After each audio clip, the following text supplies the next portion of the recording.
तो स्वागत है दोस्तों आप लोगों का हिमरोज मिल्की आईएएस एकेडमी में। हम लोगों ने मुख्य परीक्षा के दृष्टिकोण से प्राचीन इतिहास के अध्ययन को शुरू किया हुआ है और पिछले लेक्चर में हम लोगों ने 2-3 बिंदुओं पर डिस्कशन किया। एक तो हम लोगों ने यह देखा कि क्या भौगोलिक नियतिवाद को स्वीकार किया जा सकता है या नहीं किया जा सकता, उसके पीछे के कारण को हम लोगों ने समझने का प्रयास किया। दूसरा जो बिंदु था हम लोगों ने देखा कि पूरे ऐतिहासिक कालखंड को 3 भागों में बांटा गया, प्रस्तर युग, ताम्र युग और लौह युग। किसने बांटा और क्यों बांटा, कांस्य युग क्या ताम्र युग से अलग था, ये सारी चीजें हम लोगों ने समझ लिया। बड़ी इंपॉर्टेंट है, खूब प्रश्न पूछे जाते रहे हैं मेंस में भी, प्री में भी।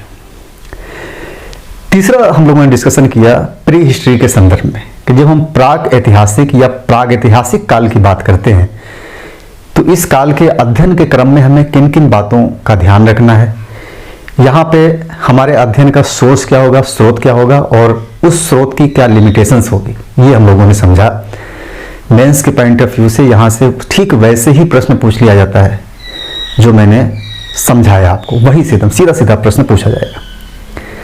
तो प्री हिस्ट्री इरा के संदर्भ में जो सोर्सेज रहे उसे हम लोगों ने समझ लिया और मैंने बताया कि प्री हिस्ट्री की जब हम बात करते हैं तो प्री हिस्ट्री में पूरा पाषाण काल और मध्य पाषाण काल को शामिल किया जाता है और उसका बेस आधार मैंने बताया कि इस समय इन लोगों को न तो लिपि की ज्ञान थी, न ही इनके पास कोई उपलब्ध साहित्यिक स्रोत था, पूरी तरीके से ये निरक्षर थे।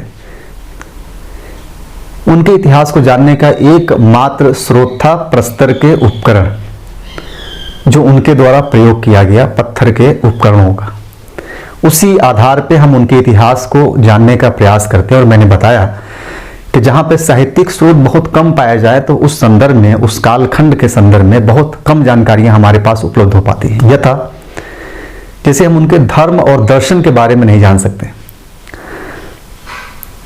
उनके राजनीतिक स्ट्रक्चर के बारे में हम नहीं जान सकते, नहीं अंदाजा लगाया जा सकता। उनके रहने सहने खाने पीने के बारे में जानकारी हो सकती है उनके उपकरणों को लेकर के, लेकिन पूरा व्यापक जो सामाजिक संरचना है उनका, उसके बारे में भी नहीं जान सकते हम लोग। लेकिन जैसे जैसे आगे हम लोग बढ़ते हैं तो पुरातात्विक साक्ष्यों में भी संख्या बढ़ती चली जाती है। पहले क्या था, पुरातात्विक साक्ष्यों की संख्या कम थी। थोड़ा सा समझते चलिए, इतिहास को बेसिकली 2 कालखंडों में, एक तो बांटा जाता है प्राक ऐतिहासिक, जिसे प्री हिस्ट्री बोलते हैं हम लोग, प्राक ऐतिहासिक, और दूसरा हम लोग बांटते हैं आद्य ऐतिहासिक। आद्य ऐतिहासिक इसे बोलते हैं प्रोटो हिस्ट्री और ये है प्री हिस्ट्री। फिर इसके आगे का एक कालखंड होता है जिसे हम लोग बोलते हैं ऐतिहासिक काल, हिस्टोरिकल एज, ऐतिहासिक काल, हिस्टोरिकल एज होता है। 3 कालखंड। तो अभी इस पे हम लोगों का डिस्कशन नहीं चल रहा है, बेसिकली अभी हम लोग यहां डिस्कशन कर रहे हैं क्योंकि यहां पे जो सोर्सेज है ना वो कम है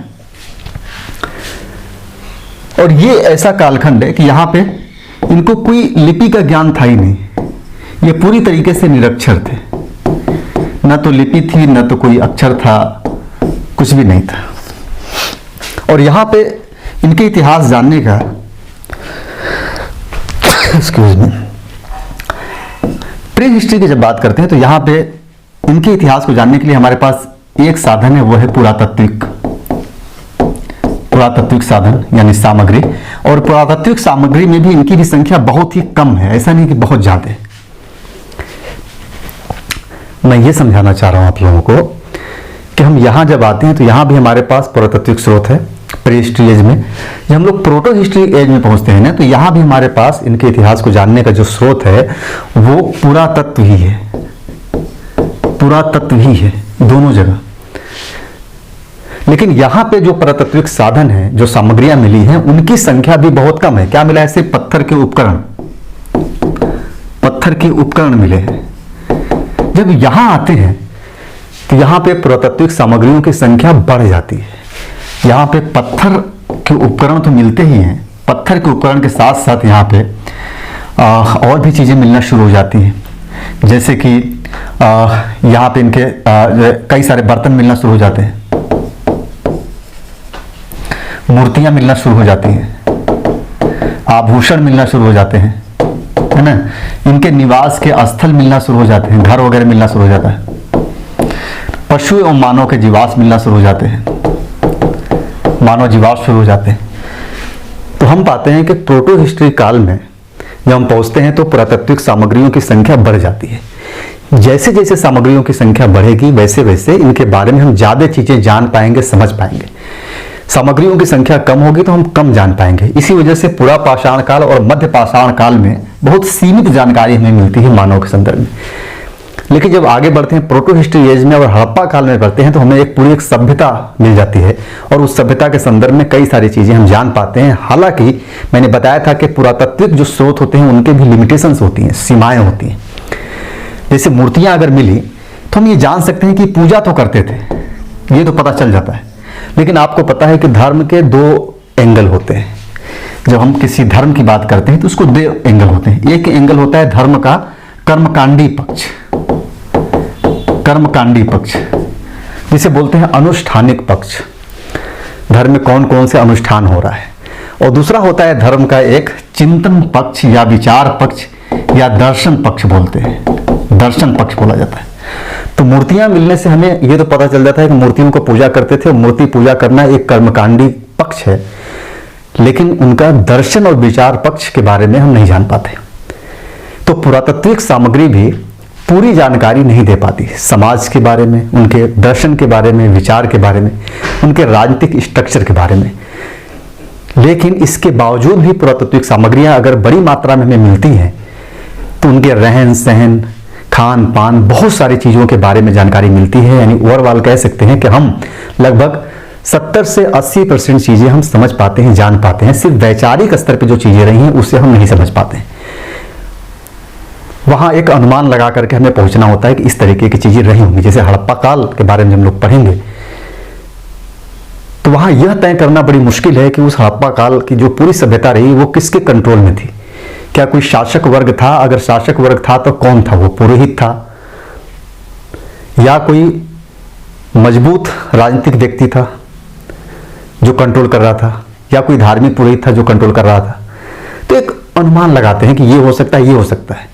कौन था स्पष्ट नहीं है, लेकिन ये बात स्पष्ट हो जाता है कि कोई न कोई शासक वर्ग तो रहा होगा। कहने का मतलब राजनीतिक स्ट्रक्चर में ये तो पता चलता है कि कोई न कोई कंट्रोल तो कर रहा है, लेकिन कौन कंट्रोल कर रहा है इस बारे में नहीं जान पाते। इसके लिए साहित्यिक स्रोत होता तो हम जान पाते, समझ पाते। तो प्रोटो हिस्ट्री काल में जाते जाते पुरातात्विक सामग्रियां बढ़ जाती हैं, इस वजह से हम ज्यादा जान पाते हैं उस कालखंड के बारे में। जबकि प्री हिस्ट्री के संदर्भ में पुरातात्विक सामग्रियों की मात्रा कम होने की वजह से इस कालखंड के बारे में हम बहुत कुछ नहीं जान पाते। पिछले लेक्चर में मैंने बताया था कि कुछ चीजों के बारे में हम जान पाते हैं कि इनका जो खाद्य संग्रह, शिकारी खाद्य संग्रह से किस प्रकार से परिवर्तन होता है, इनके उपकरणों की बनावट में अंतर, ये सारी चीजें हम जान पाते हैं, उनके तकनीकी परिवर्तन को समझ पाते हैं। लेकिन सामाजिक, राजनीतिक और उनका जो वैचारिक परिवर्तन या विचार रहा है, सोच रहा है, उसके बारे में हम नहीं जान पाते। तो पिछले लेक्चर में हम लोगों ने डिस्कशन किया था प्री हिस्ट्री के संदर्भ में, और हम लोगों ने देखा था कि निरक्षर थे, इनके पास लिपि वगैरह नहीं थी। आज हम लोग बातें करेंगे प्रोटो हिस्ट्री के संदर्भ में, जिसे बोला जाता है आद्य ऐतिहासिक काल। आद्य ऐतिहासिक काल, आद्य ऐतिहासिक काल। जब इस कालखंड की हम बात करते हैं तो सबसे पहला प्रश्न उठता है कि हम किसी काल का निर्धारण आद्य ऐतिहासिक प्रोटो हिस्ट्री के संदर्भ में क्यों करते हैं। तो इसके निर्धारण की समस्या होती है कि इसका निर्धारण कैसे किया जाए। जबकि पिछले लेक्चर मैंने बताया था कि जब हम प्राक ऐतिहासिक काल की बात करते हैं, प्राक ऐतिहासिक काल की बात करते हैं, तो इसके निर्धारण का जो आधार रहा वह आधार था कि इस काल में किसी प्रकार की साहित्यिक सामग्री उपलब्ध नहीं है। साहित्यिक सामग्री उपलब्ध नहीं है, इसका सीधा सा मतलब कि जब साहित्यिक सामग्री उपलब्ध नहीं है तो एक ही सामग्री उपलब्ध होगी, वह होगी पुरातत्व। और दूसरी चीज कि इनको लिपि का ज्ञान नहीं था, लिपि का ज्ञान नहीं था, निरक्षर थे। तो इनके बारे में जानने का एक आधार क्या था, इनके पत्थर के उपकरण, जिसे बोलते हैं हम लोग प्रस्तर के उपकरण, यही इनका बेस था। फिर इस पे हम लोगों ने डिस्कशन किया था कि भारत में बहुत समय तक माना गया कि भारत में कोई पूरा पाषाण और मध्य पाषाण काल है ही नहीं। वो तो 1863 वगैरह के आसपास रॉबर्ट ब्रूस फूट ने कुछ उपकरण खोज निकाले जो बताया कि यह तो आदिमानव के द्वारा इस्तेमाल किया गया उपकरण है। फिर वहीं से भारतीय इतिहास का पूरा जो अवधारणा है वो बदल जाती है, चेंज हो जाती है। ये सारी चीजें हम लोगों ने डिस्कशन कर लिया। अब यहाँ आइए, वेरी इंपॉर्टेंट चीज कि जब हम प्रोटो हिस्ट्री की बात करते हैं तो प्रोटो हिस्ट्री का निर्धारण, इस काल का निर्धारण किस बेस पे किया जाता है? सामान्यतः जो पुराना शोध रहा है उसमें यह कहा गया कि यह ऐसा कालखंड है जहां लिपि है, लिपि का ज्ञान है इन्हें, ये साक्षर भी है, पढ़ना लिखना जानते हैं ये, लेकिन एक सीमा इसकी है कि अभी तक इस लिपि को पढ़ा नहीं गया है, अभी तक लिपि को पढ़ा नहीं गया, पढ़ा नहीं गया। लिपि है, साक्षर है, तो इसका मतलब कि इनके पास साहित्य है, यानी साहित्यिक सामग्री मिलती है हमें इस कालखंड के अध्ययन के लिए। साहित्य के साथ साथ बाकी इनके पुरातत्व भी उपलब्ध है, पुरातत्व भी उपलब्ध है। तो कहते हैं कि प्रोटो हिस्ट्री कालखंड उस कालखंड को कहा जाता है जहां पर पुरातात्विक सामग्री के साथ साथ हमारे अध्ययन के लिए साहित्यिक सामग्रियां भी उपलब्ध होती हैं। उस पूरे कालखंड को आद्य ऐतिहासिक काल कहा जाता है। यह पुरानी अवधारणा है, यह अवधारणा अभी भी चल रही है, लेकिन अब कुछ शोधों के द्वारा अब नवीन अवधारणा भी इसके साथ जोड़ दिया गया। पहले यही एक पॉइंट होता था कि वह कालखंड इतिहास का जहां पे पुरातात्विक सामग्रियों के साथ साथ साहित्यिक सामग्रियां भी मिलने लगती हैं, लेकिन ये साहित्यिक सामग्रियां अभी तक पढ़ी नहीं गई हैं, इसी वजह से इन्हें प्रोटो हिस्ट्री बोलते हैं। पढ़ ली जाएंगी तो प्रोटो हिस्ट्री के बजाय वो हिस्ट्री में शामिल हो जाएंगी, क्योंकि इतिहास या ऐतिहासिक कालखंड वह कालखंड होता है जहां पे साहित्यिक सामग्रियां और पुरातात्विक सामग्रियां उपलब्ध हों, साहित्यिक सामग्रियां पढ़ ली गई हों, वहीं से शुरू होता है ऐतिहासिक कालखंड। तो यहाँ पे एक अवधारणा हो गया, लिपि है, साक्षर हैं, साहित्यिक सामग्रियां भी हैं, लेकिन सीमा क्या है इसकी कि अभी तक ये पढ़ी नहीं गई है। इसके अलावा पुरातात्विक सामग्रियां भी यहाँ पे उपलब्ध हैं और इसी बेस के आधार पर हम हड़प्पा सभ्यता को आद्य ऐतिहासिक काल में रखा जाता है, क्योंकि हड़प्पा सभ्यता को आद्य ऐतिहासिक काल में रखते हैं, क्योंकि यहाँ पे लिपि का ज्ञान मिलता है। कहते हैं कि इनके पास 400 अक्षर थे, लेकिन इन्होंने क्या लिखा अभी तक पढ़ा नहीं गया, अभी तक पढ़ा नहीं गया। और यह कहा जाता है कि जिस दिन इनकी लिपि पढ़ ली जाएगी, इतिहास में कुछ और चीजें भी जानने को मिलेंगी और वो अवधारणाएं जो अभी तक समझा नहीं गया है उसे भी समझ लिया जाएगा, कुछ नई चीजें आ जाएंगी शोध के लिए। तो एक बेस तो ये हो गया प्रोटो हिस्ट्री के निर्धारण का। नवीनतम शोधों के द्वारा एक आधार और दिया गया है कि वह कालखंड भी प्रोटो हिस्ट्री के कालखंड में आएगा, और वह कालखंड है कि जब कृषि का शुरुआत हुआ, यानी इसका आधार क्या बना दिया गया, कृषि का विकास, कृषि का विकास। दूसरा आधार प्रोटो हिस्ट्री या आद्य ऐतिहासिक काल के निर्धारण का दूसरा आधार बना दिया गया कृषि का विकास। जिस कालखंड में कृषि का विकास हुआ उस कालखंड को भी आद्य ऐतिहासिक काल में रखा जाएगा, ये दूसरा आधार है।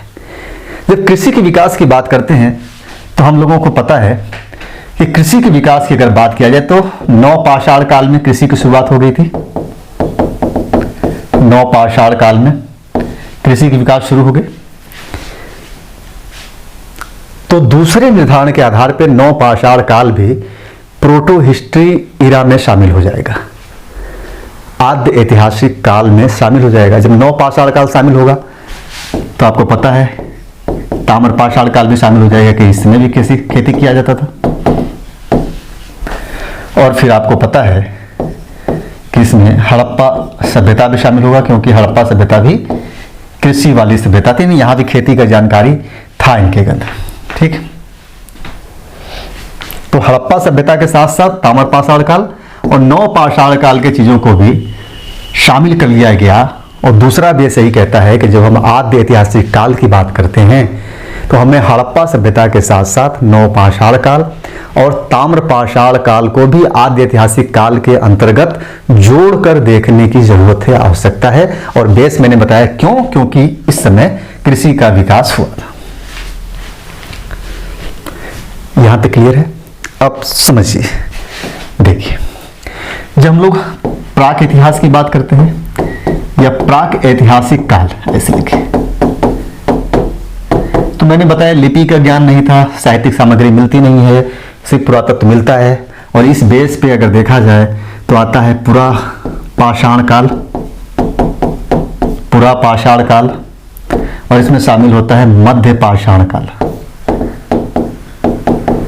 मध्य पाषाण काल, और इसी में नव पाषाण काल भी शामिल होता है, क्योंकि इस समय भी लिपि वगैरह का ज्ञान नहीं था। लेकिन नवीनतम शोधों ने, जब आद्य ऐतिहासिक काल की बात होती है, आद्य ऐतिहासिक काल की जब हम बात करते हैं, तो नवीनतम शोधों ने तय कर दिया कि नव पाषाण काल प्रोटो हिस्ट्री में शामिल होगा, इसके बाद ताम्र पाषाण काल प्रोटो हिस्ट्री में शामिल होगा, और फिर हड़प्पा सभ्यता प्रोटो हिस्ट्री में शामिल होगा। और ये दोनों इसलिए शामिल हो रहे हैं क्योंकि कृषि का विकास यहाँ पे हो गया था। तो अब हम जब इतिहास पढ़ेंगे तो हम लोग आधार क्या बनाएंगे प्रोटो हिस्ट्री का, कृषि के विकास को। Is that clear? और यहाँ हड़प्पा सभ्यता इसलिए कि यहाँ पे साहित्यिक सामग्री उपलब्ध है लेकिन अभी तक पढ़ा नहीं गया है। यहाँ पे साहित्यिक सामग्री उपलब्ध नहीं है लेकिन कृषि का विकास हो गया है। यहाँ पे भी साहित्यिक सामग्री उपलब्ध नहीं है लेकिन कृषि का विकास हो गया है। यहाँ तक क्लियर हो गया? देखिए आगे बढ़िए। अब होता है इनके अध्ययन का स्रोत क्या होगा। आद्य ऐतिहासिक काल के अध्ययन का स्रोत, अध्ययन का स्रोत। एक प्रश्न आपके दिमाग में और आ रहा होगा, अगर आप लोग पढ़े होंगे थोड़ा सा इतिहास, तो आपको पता होगा कि जब वैदिक काल की हम बात करते हैं तो वैदिक काल में भाषा तो थी लेकिन उनके पास लिपि नहीं थी।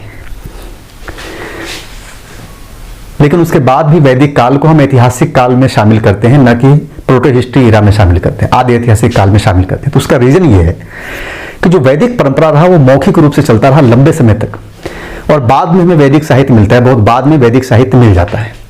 तो वैदिक साहित्य की प्राप्ति हो जाती है, पढ़ लिया जाता है। इस वजह से उसे हिस्टोरिकल एज में मान लेता था कि प्रॉपर वे में अब हम वैदिक साहित्य का अध्ययन करते हैं, और पूरे वैदिक सभ्यता का अध्ययन हम वैदिक साहित्य के आधार पर ही करते हैं। वहां पुरातात्विक सामग्रियों का महत्व कम हो जाता है, इसी वजह से उसे ऐतिहासिक कालखंड में शामिल कर लिया गया। जो वैदिक परंपरा रहा है वो शुरू में मौखिक चलता था, श्रुति और मौखिक सुन के मुंह से लोग बोलते थे, एक दूसरे को कंठस्थ कराते थे, याद कराते थे। आपको पता है कि जब माथे पे चंदन लगाने का जो कॉन्सेप्ट है वो वैदिक परंपरा से आया है, और उस कॉन्सेप्ट के पीछे का रीजन ये है कि बच्चे जो गुरु होते थे वो रटवाते थे, बच्चों को पाठ पढ़ाते थे, और रटते रटते उनका दिमाग जो है कि पूरी तरीके से गर्म हो जाता था। तो इसलिए चंदन का लेप लगाया जाता था, चंदन का लेप लगाया जाता था कि माइंड ठंडा रहे और ज्यादा से ज्यादा चीजों को कंठस्थ करा ले। तो वैदिक परंपरा के देन है माथे पे चंदन लगाना। अभी भी आप लोग देखते हैं कि माथे पे चंदन लगाना जो है कि वैदिक परंपरा के देन है। और ऋग्वेद के 7वें मंडल में एक बड़ी मजेदार बात कही गई है कि जब वैदिक गुरु जब अपने शिष्यों को जिस तरीके से वैदिक पाठ रटाते थे, तो ढेर सारे बच्चे एक साथ इस प्रकार से रटते थे, लगा लगा जैसे लग रहा था कि ढेर सारे मेढक टरटरा रहे हों। और आज भी आप देखते होंगे जब जाएंगे किसी गुरुकुल में, तो आप देखेंगे जब गुरु बैठ करके ढेर सारे पाठ बच्चों को रटाता है एक साथ, तो बच्चे जिस तरीके से पढ़ते हैं तो आपको लगेगा कोई मेढक टर्टर कर रहा है। ऋग्वेद के 7वें मंडल में इसी बात को कहा गया है कि जब वैदिक गुरु शिष्यों को रटवाते थे वैदिक साहित्य, तो उस समय जो आवाज होती थी इस प्रकार की आवाज होती थी जैसे लगता था कि ढेर सारे मेढक टरटरा रहे हों, टरटरा रहे। अब आते हैं इनके अध्ययन के स्रोत की बातें करते हैं। तो जब नवपाषाण काल की हम लोग बात करेंगे, नवपाषाण काल, अब ध्यान रखिएगा नवपाषाण काल हम लोग कहां शामिल कर लिए हैं, प्रोटो हिस्ट्री इरा में शामिल कर लिए, प्री हिस्ट्री इरा में नहीं है। नवीनतम शोधों ने उस बेस को, आधार को चेंज कर दिया जिस आधार पे हम प्राक ऐतिहासिक और आदि ऐतिहासिक काल का निर्धारण करते थे। आदि ऐतिहासिक काल के निर्धारण में नवीनतम शोधों के द्वारा कृषि के विकास को भी शामिल कर लिया गया। इसी वजह से नवपाषाण काल अब प्राक ऐतिहासिक काल का भाग न होकर के आदि ऐतिहासिक काल का भाग बन गया है। तो जब नवपाषाण काल की बात करते हैं तो इसके अध्ययन के लिए हमें क्या मिलता है, प्रस्तर के उपकरण, प्रस्तर के उपकरण। ताम्रपाषाण काल की अगर हम बातें करें, ताम्रपाषाण काल के अध्ययन के लिए तो यहां हमें मिलेगा तांबे का उपकरण, साथ ही यहां मिलेगा हमें प्रस्तर का भी उपकरण, प्रस्तर का भी उपकरण। तांबा और पत्थर को मिला करके मिक्स रूप में बनाया गया तांबे का भी उपकरण मिला, पत्थर का भी मिलाया गया, दोनों मिलाकर भी मिला, यानी तांबे और पत्थर का, यानी जैसे कि पत्थर है तो तांबे का हथकंडा बना दिया गया, या इस तरीके की चीजें मिला करके बनाई गई उपकरण यहाँ पे पत्थर के ऊपर ताम्र पाषाण काल में। जब हड़प्पा सभ्यता की बात करें हम लोग तो यहाँ अध्ययन के स्रोत क्या होंगे? तो यहाँ हमें मिला, यहाँ जो है कि मिलता है हमें प्रस्तर का उपकरण मिलता है, पत्थर का, तांबे का उपकरण मिलता है और कांसे का उपकरण मिलता है यहाँ पे। इसके अलावा यहाँ पे क्या मिलता है? इसके अलावा मिलता है यहाँ पे पशु एवं मानव जीवाश्म शवाधान पद्धति मिल जाता है, शवाधान पद्धति मिलता है, मृद भांड मिलता है, निवास स्थल मिलता है, मूर्तियां मिलती हैं, आभूषण आदि कर लीजिए, आभूषण आदि, ये सारी चीजें मिल जाती हैं हड़प्पा काल के अध्ययन के कालक्रम में। तो ये स्रोत हो गए हमारे आदि ऐतिहासिक काल के अध्ययन के लिए। अब सवाल उठता है कि यहां से क्या क्या जानकारियां मिलती हैं, क्या सूचनाएं प्राप्त होती है? तो इनके द्वारा प्राप्त सूचना, इनके द्वारा प्राप्त सूचना, तो पहला यहां भी देखेंगे हम लोग कि जलवायु परिवर्तन और मानव पर प्रभाव क्या पड़ता है। जलवायु परिवर्तन और मानव जीवन पर प्रभाव, मानव जीवन पर प्रभाव। जिस प्रकार से जलवायु परिवर्तित हो रहा है उससे मानव के जीवन पे क्या प्रभाव पड़ा, ये सूचनाएं मिल जाती है इस कालखंड में। इसके अलावा हम देखते हैं कि यहाँ पे तकनीकी विकास क्या होता है। तकनीकी विकास, इसमें कृषि का विकास, पशुपालन, फिर हड़प्पा सभ्यता की बात की, मतलब उसी के संदर्भ में अगर देखेंगे तो शिल्प वगैरह कई सारे हमें जो है कि विभिन्न प्रकार के शिल्प की सूचना मिलती है। शिल्प एवं व्यापारिक गतिविधियों की, ऐसे कह लीजिए शिल्प एवं व्यापारिक गतिविधियों की ये ढेर सारी सूचनाएं हमें इस संदर्भ में आदि ऐतिहासिक काल के संदर्भ में मिल जाता है। तकनीकी विकास देखेंगे, जैसे उनके उपकरण वगैरह में क्या तकनीकी विकास होता है, कैसे आगे बढ़ते हैं, कृषि का विकास किस प्रकार से होता है, पशुपालन वगैरह कैसे शुरू होता है, फिर आम जनजीवन में पशुएं पालना शुरू हो जाते हैं, शिल्प और व्यापारिक जो गतिविधियां रही हड़प्पा काल के संदर्भ में, ये सारी चीजें। तो ये सारी सूचनाएं हमें प्राप्त होती हैं किससे? इस काल के पुरातात्विक स्रोतों के द्वारा। अब सवाल उठता है कि इन पुरातात्विक स्रोतों की लिमिटेशंस क्या है, क्या सीमाएं हैं? तो मैंने पहले भी बताया था कि पुरातात्विक स्रोत एब्सोल्यूट नहीं होती हैं, सीमाएं होती हैं। तो इस कालखंड में एक चीजें ये ध्यान रखिए, सीमाएं आप डाल करके हेडिंग पॉइंट में लिख लीजिएगा। पहली जो चीजें रही इस सीमा में कि यहाँ के जो स्थल रहे, उनकी जो खुदाई हुई वो लंबवत खुदाई ज्यादा हुई, क्षैतिज खुदाई बहुत कम हुआ। और क्षैतिज खुदाई कम होने का मतलब कि हम उस सभ्यता के या उस संस्कृति के विस्तार के संदर्भ में उनके जीवन से जुड़ी हुई चीजों को नहीं जान पाते। क्षैतिज खुदाई क्या होता है? संस्कृति का स्तर तो पता चल जाता है लंबवत खुदाई में। क्षैतिज खुदाई में जब विस्तार पता चलता है, ढेर सारी चीजें मिलती हैं, तो उनके रहन सहन, जीवन स्तर के बारे में भी ढेर सारी जानकारियां होती। तो हड़प्पा सभ्यता के स्थलों की क्षैतिज खुदाई बहुत कम हुई है, ज्यादातर लंबवत खुदाई हुई है। तो लिख लीजिए, क्षैतिज खुदाई कम होने के कारण विभिन्न संस्कृतियों के जीवन पर अपेक्षित प्रकाश नहीं पड़ा। तो क्या लिखेंगे हम लोग इसे? क्षैतिज खुदाई कम, एक सीमा थी हो जाएगा कि क्षैतिज खुदाई कम हुआ। इससे क्या हो गया कि जो विभिन्न संस्कृतियां रही, विभिन्न संस्कृतियों के जीवन पर प्रकाश कम पड़ा, तो उनका जीवन कैसा था? ज्यादा क्षैतिज खुदाई होता ढेर सारे स्थलों की, तो हम उनके जीवन पे लंबा प्रकाश डाल सकते थे। बहुत सारी चीजें और भी जानने को मिलती है, और यही वजह है कि बाद में कुछ स्थलों की दोबारा से खुदाई हुई, कुछ क्षैतिज खुदाई किया गया, लेकिन बहुत कम। से हड़प्पा सभ्यता की अगर बात करें तो 1000 से ज्यादा स्थल हमें मिले हैं, लेकिन 1000 स्थलों में भी क्षैतिज खुदाई मात्र 10-15 स्थलों की गई है, बड़े मात्रा पर नहीं, तो अदरवाइज सिर्फ लंबवत खुदाई किया गया वहां पर। जो भी सूचनाएं मिल जा रही हैं लंबवत खुदाई के आधार पर। दूसरा चीज, चूंकि पुरातात्विक स्रोत है तो बहुत ज्यादा सूचनाएं तो देंगे नहीं, तो यहाँ पे जो सामाजिक संगठन है, इस समाज की या इस संस्कृति की, सामाजिक संगठन, राजनीतिक संगठन, इसके बाद मैंने बताया धर्म एवं दर्शन, इन सब चीजों का स्पष्ट उल्लेख नहीं मिल पाता या स्पष्ट विवरण नहीं मिल पाता,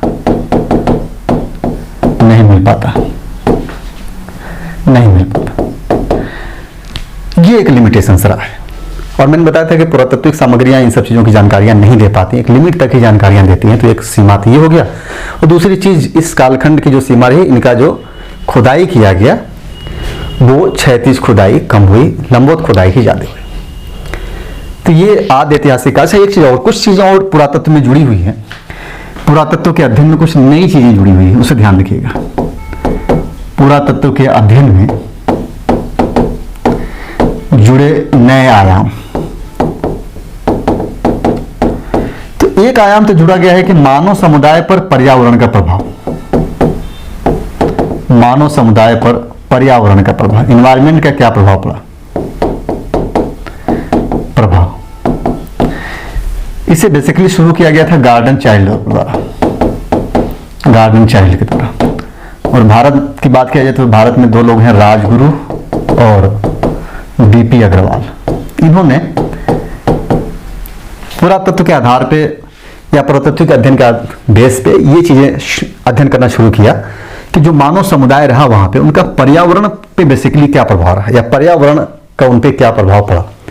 और दूसरा, अभी आप लोगों को पता है कि डीएनए फुटप्रिंटिंग भी शामिल कर लिया गया है, डीएनए फुटप्रिंटिंग, ये चीजें शामिल कर ली गई। थोड़ा वैज्ञानिक आयाम, नए आयाम जुड़ गए हैं इस कालखंड में।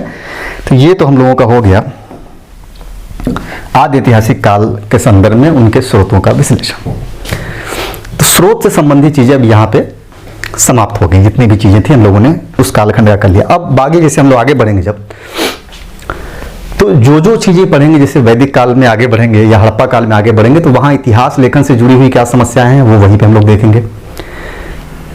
इनके अध्ययन को लेकर के कौन कौन से प्रश्न हैं ये भी हम लोग वहीं देखेंगे। उनके जो स्रोत हैं, सोर्सेज हैं, हम उसी चैप्टर में देखा जाएगा कि क्या स्रोत उपलब्ध हैं इनके अध्ययन के लिए, जिससे आपका जो कॉन्सेप्ट है पूरी तरीके से क्लियर होता जाएगा, कोई भी डाउट्स दिमाग में रहेगा ही नहीं, रत्ती बराबर। तो नेक्स्ट लेक्चर से हम लोग फिर आगे बढ़ेंगे, पूरा पाषाण काल, मध्य पाषाण काल, नवपाषाण काल, फिर उसके बाद हड़प्पा सभ्यता, फिर ताम्र पाषाण, इस प्रकार से एक क्रम में हम लोग समझते हुए आगे बढ़ेंगे। तो चलिए मिलते हैं फिर नेक्स्ट लेक्चर में।